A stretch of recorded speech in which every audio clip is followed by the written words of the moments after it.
After your first round of PRP, you said, heck no, I am never doing that again. That freaking hurt. If that's the case, then you may want to look into Keralase. It's an alternative to PRP that's definitely not painful and may actually be more consistent than PRP. Keralase is a laser treatment for the scalp that uses the Lutronic Ultra laser to increase the absorption of a product called Kerafactor. This product has biomimetic growth factors and skin proteins wrapped in something called nanoliposomes. These nanoliposomes help increase the absorption of the growth factors through a layer of the skin called the stratum corneum. Now you can think of this layer of the skin kind of acting like the brick walls of your house.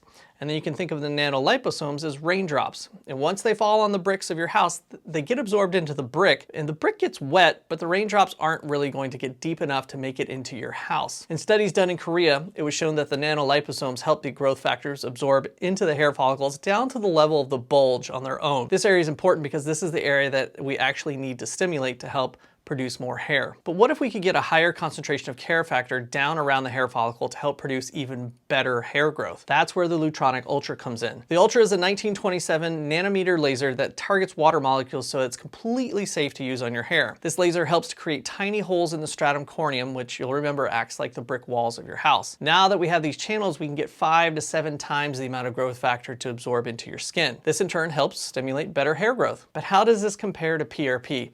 I mean, PRP has been the go-to treatment for non-surgical hair restoration for many years. Well, let's look at the similarities and the differences between PRP and Keralase. Keralase is similar to PRP in that it is a treatment done once a month for a few months in order to help with hair growth. That's about it. PRP usually is done for 3 to 4 treatments about a month apart. Keralase, on the other hand, is recommended to be done about once a month for 6 treatments. What I like about this is that the treatments are continuing on well into your growth phase of your hair, so you get even more continued support during those monthly treatments as more and more hairs re-enter the growth phase. Even though the scheduling of these treatments have some similarities, the products used to achieve hair growth are very different. Platelet Rich Plasma is your own blood drawn up into a test tube and then spun in a centrifuge to help isolate your growth factors. Depending on the system used, you could be getting varying concentrations of your own growth factors, anywhere from 2 times normal body concentration of platelets all the way up to 9 times with some systems. But super high concentrations of PRP have been shown to have an inhibitory effect on hair growth. This is because your blood also contains inhibitory growth factors such as EGF and FGF5,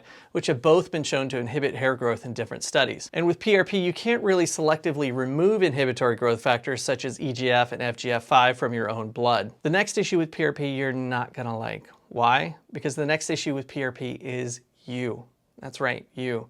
That's because the amount of growth factors flowing through your body may be a different concentration than what's flowing through the next patient. So this means that not everyone is getting the same concentration of growth factors with every treatment. Another issue is that your blood could be full of triglycerides, which is fat flowing through your blood. High concentrations of triglycerides have been shown to cause platelets to function poorly, and the end result is that we can't get the best growth factors to help you improve your hair. This has happened a few times in my office, and it results in a conversation with the patient that will try again another time after they've had some time to change their diet a bit and help improve the quality of their PRP. So as you can see, these are just a few variables that can affect the quality of PRP that you get injected into your scalp. And some of the important ones, like the overall quality of your blood, are out of my hands as a doctor. On the other hand, Keralase with Kerafactor removes a lot of those variables. The growth factors that we use in a Keralase treatment are created the same way and are the same from one bottle to the next. The laser also allows me to be consistent with the depth of the penetration into the skin between each of the treatments, allowing for a more consistent delivery of the growth factors to the hair follicles. It's this consistency between patients and treatments that I really like about Keralase. I don't have to worry about you eating a giant cheeseburger for a week straight and getting cloudy, fatty PRP, or that the injections are at the ideal depth on each injection. It's just consistent and removes a lot of the variables that we have in PRP. But my favorite thing about Keralase procedures is the fact that it doesn't hurt.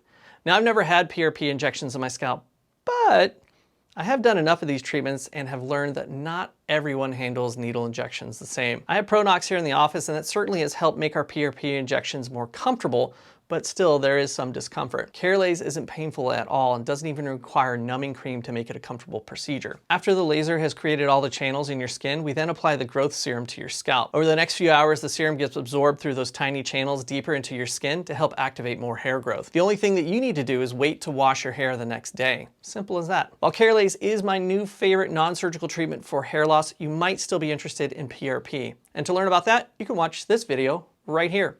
I'm Dr. Paul Pierce, and I hope you learned something today. I'll see you in the next video.